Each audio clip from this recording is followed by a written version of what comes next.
La vigile matinale provient de l'œuvre de Monica Diaz, Méditation quotidienne au féminin.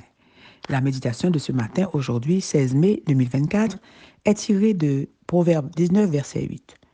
Une personne qui apprend à réfléchir se fait du bien. Celle qui fait des efforts pour comprendre réussit. Éduquer l'esprit, page 145. On raconte l'histoire d'un vieux professeur de grande réputation qui a reçu un jour la visite de l'homme le plus riche de la ville, qui lui a demandé de prendre en charge l'éducation de son fils. Lorsque le sage maître lui a annoncé le prix qu'il lui demanderait par an, le riche a protesté. « C'est beaucoup d'argent. Pour cette somme, je pourrais acheter un âne. » Ce à quoi le vieux maître a répondu, « Oui, en effet, et je vous conseille d'en acheter un. Ainsi, vous en aurez deux. » Quelle valeur accordons-nous à l'éducation et en particulier à l'éducation continue et quotidienne de l'esprit par la lecture, notamment de la Bible?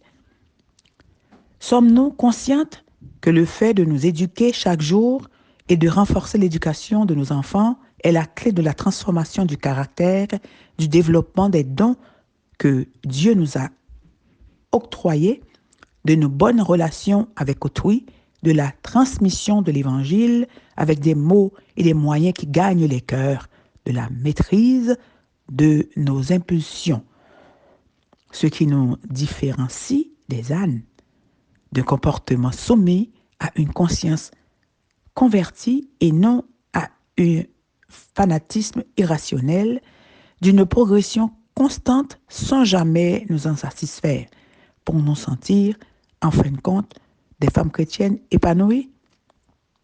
L'éducation de l'esprit est cruciale pour la femme chrétienne car, comme le dit Ellen White, tout part vers l'acquisition de connaissances ou d'une culture intellectuelle est un pas de plus vers l'union de l'humain et du divin, du fini et de l'infini. Éduquer dans une perspective chrétienne, c'est transmettre et acquérir une conception équilibrée de notre liberté. C'est apprécier la vie et les talents comme un don de Dieu et les développer dans l'intérêt de son royaume. C'est voir l'autre comme ce qu'il est, un être créé par le Père et racheté par le Fils.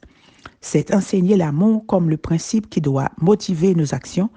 C'est découvrir dans la nature l'empreinte indélébile de la création.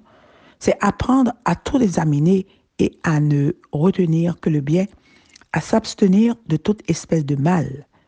C'est se réjouir de constater l'affinement de notre personnalité.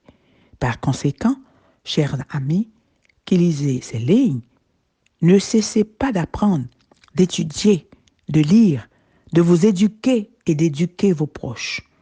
Apprendre pour grandir dans la connaissance de Dieu qui est le commencement de la sagesse et progresser dans tous les sens.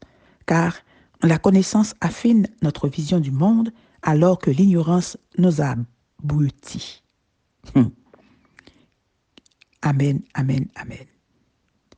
Éduquez l'esprit. Que Dieu vous bénisse. Bonne journée.